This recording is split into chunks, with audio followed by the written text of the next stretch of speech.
We've got to talk about the Batmobile. I mean, that's the big new thing. What was it like to actually like get behind the wheel of that and craft your own sort of take on it? I mean, it's been awesome to see the development of the Batmobile. Watch it become this awesome machine that you just plow through the city in. So yeah, it's been amazing.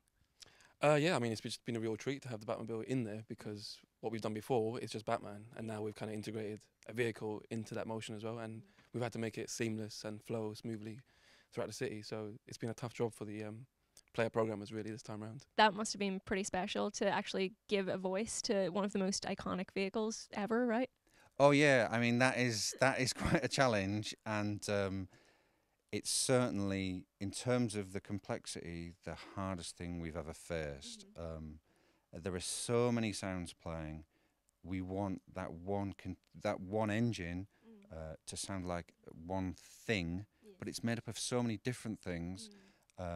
I don't want a single player to recognise a sound from an engine. I don't want them to say, "Oh, that's a Ford Escort." I don't want ever to say that.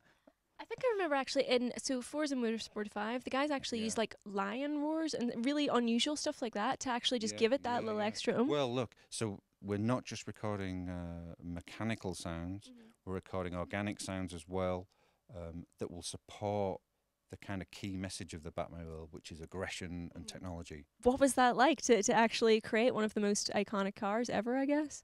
Well, it was quite scary. I mean, it's not about really scare. It's just like about to kind of like, once again, kind of like keep the essence of what the game we're doing here, you know. And we didn't want to kind of like lose what we had in a previous game, with like being able to grapple and glide in a kind of like, you know, tight streets and stuff, and being the best detective in the world. You know, it had to be kind of like an extension.